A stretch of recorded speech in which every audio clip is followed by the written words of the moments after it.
Imagine you're a black woman in Las Vegas, 1960. You've just finished your shift, 8 hours cleaning hotel rooms at the Sands.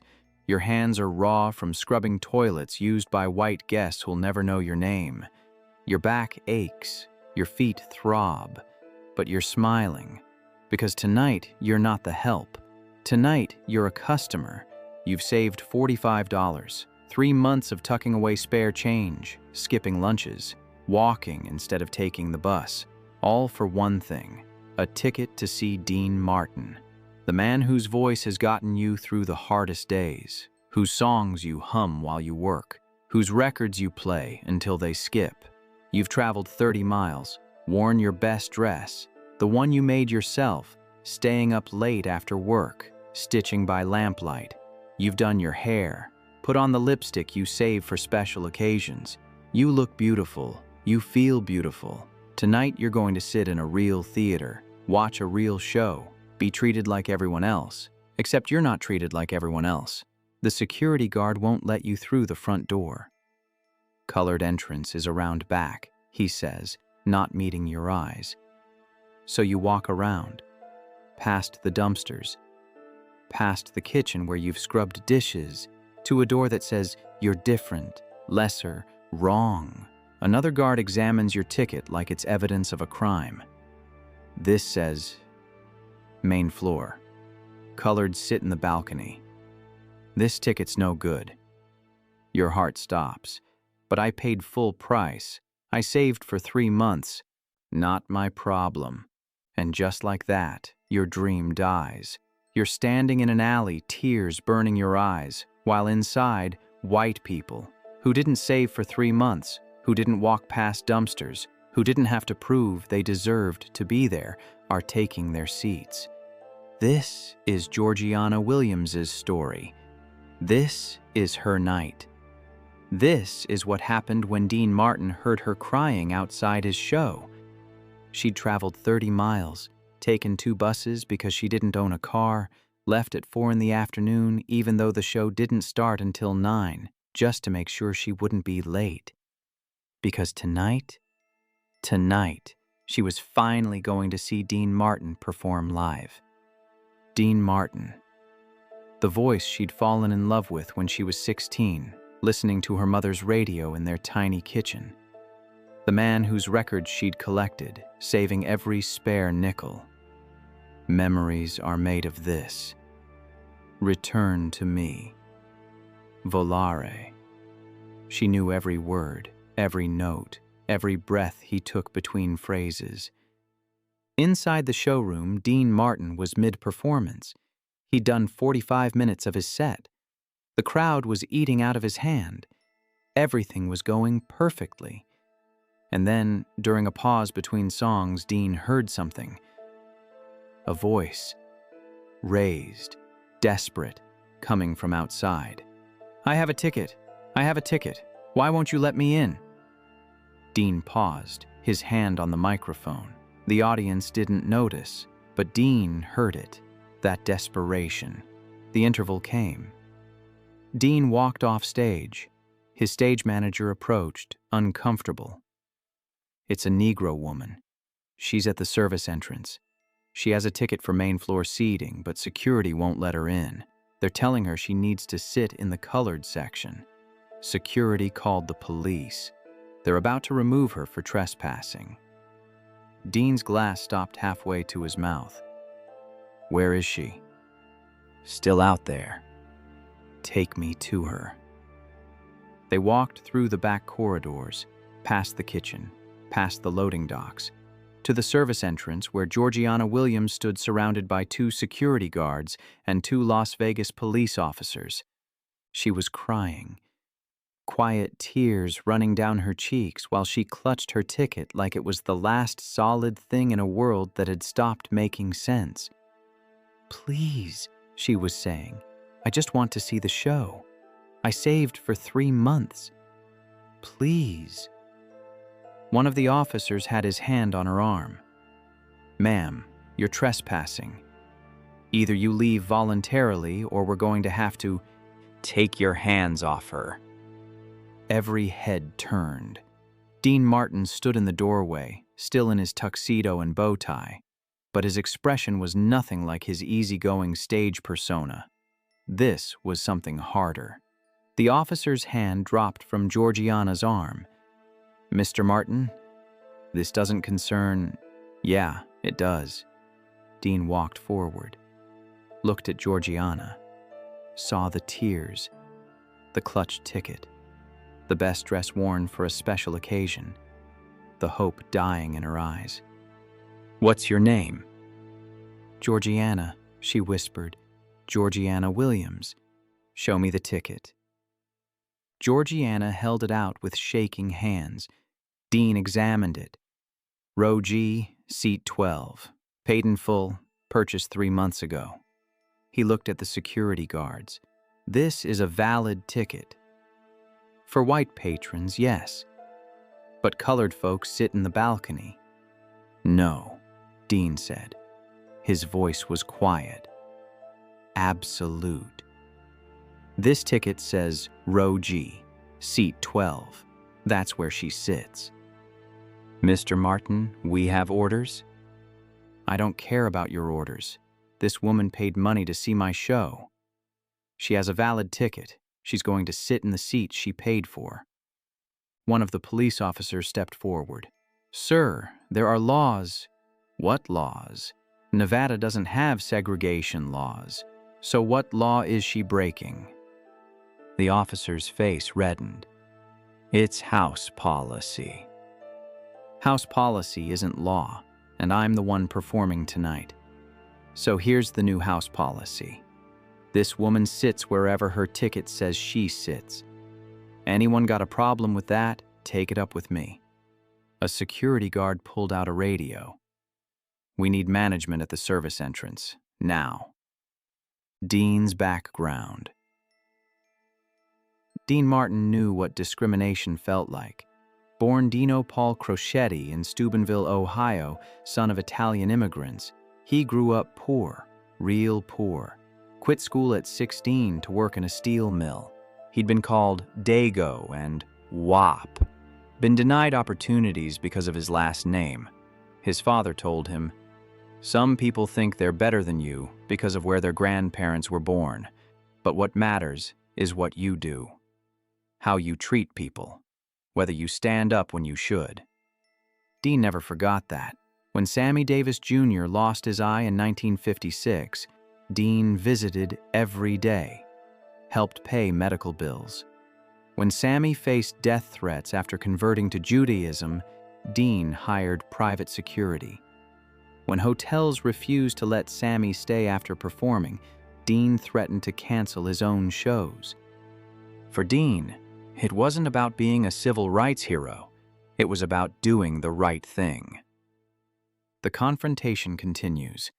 An assistant manager in an expensive suit hurried down the corridor. "Mr. Martin, what seems to be the problem?" "No problem. This woman has a ticket. I'm going to walk her to her seat. We're going to continue the show." "Sir, our policy. Many of our patrons come from parts of the country where integration is controversial. If we seat a Negro woman on the main floor, we could have complaints, walkouts, lost revenue." Dean leaned in close. "You know what else causes lost revenue? When Dean Martin walks off stage halfway through a show and doesn't come back. When word gets out that the Sands refused to let a young woman see a show she saved 3 months to afford. You want to calculate that lost revenue for me?" The assistant manager wiped his forehead. "If I allow this, other colored patrons might expect—" "Good.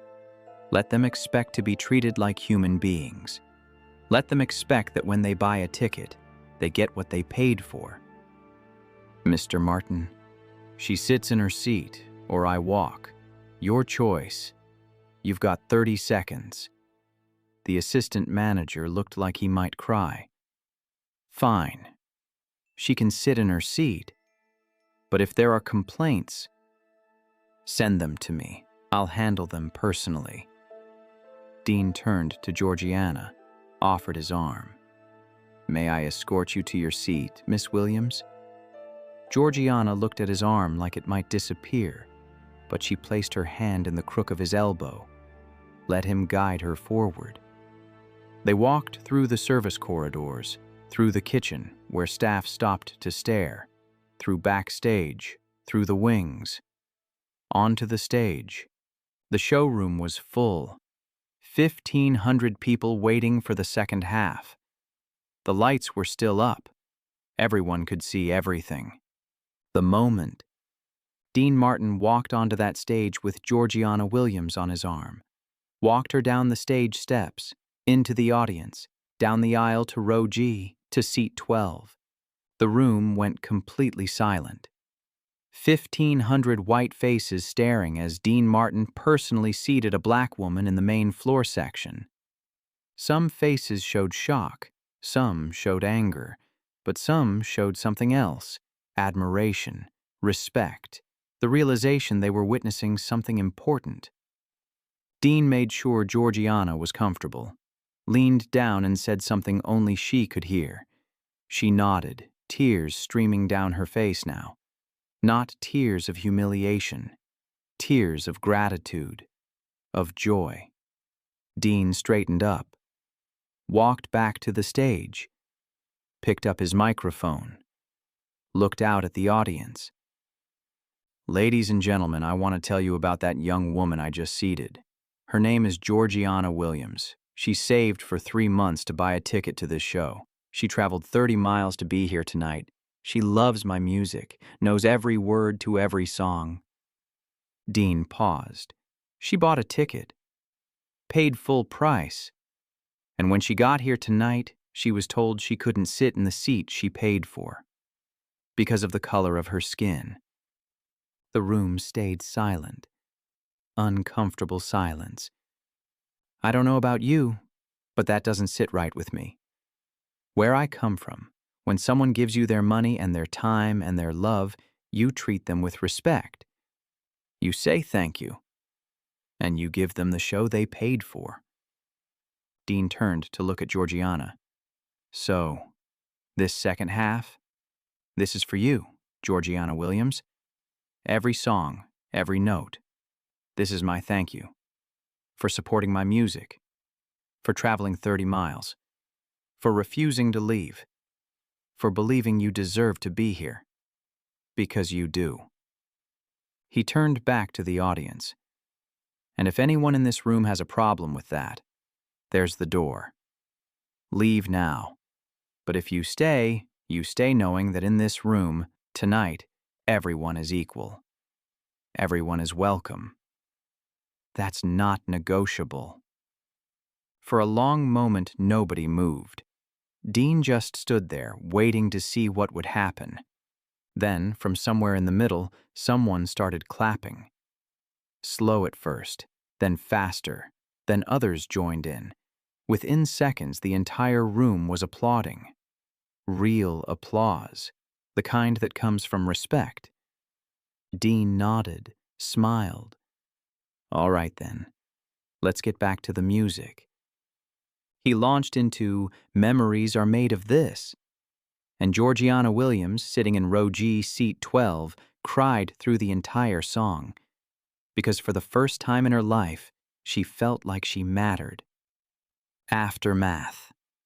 What happened that night spread. By morning, every casino knew the story, or the Sands management debated what to do. Jack and Tratter, the general manager, said something that changed Las Vegas. Dean was right. The policy's wrong. As of today, we're integrating. Anyone with a ticket sits where their ticket says. Color doesn't matter.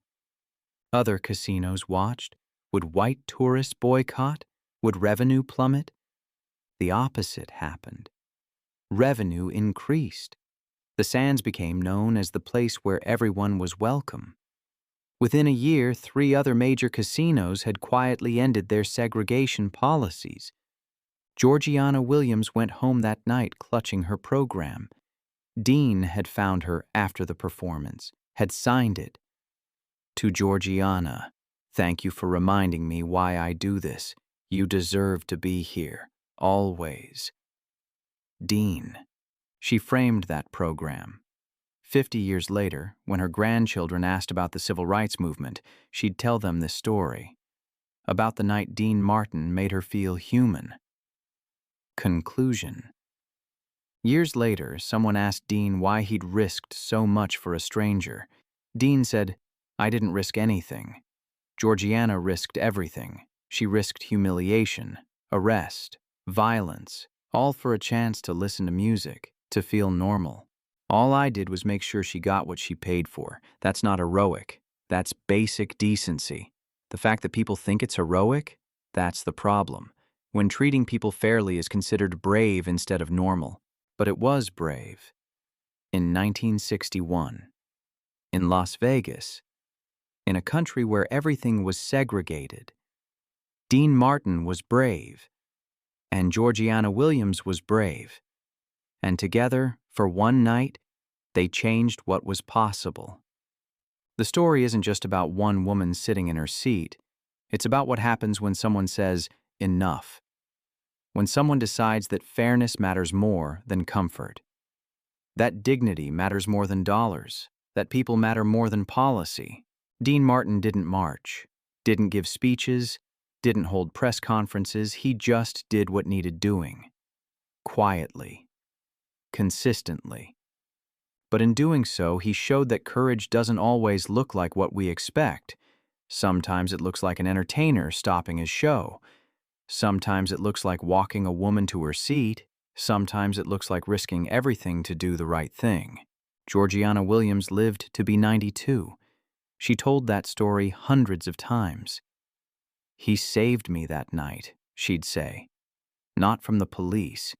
He saved me from thinking I didn't matter. He looked at me and saw a person, someone who deserved respect. And in doing that, he gave me something I carried for the rest of my life. The knowledge that I had value, that I deserved to take up space, that I was enough." That's the lesson of that April night. Not that Dean Martin was a hero, but that heroes are just people who choose, in one moment, to do the right thing. Even when it's hard. Even when it costs something. Even when it would be easier to look away. Dean Martin didn't look away. And because he didn't, Georgiana Williams got to sit in row G, seat 12. Got to hear the man she admired sing the song she loved. Got to feel for one perfect night like the world was fair. That's not everything, but it's something. And sometimes something is enough to change a life. Sometimes something is enough to change the world.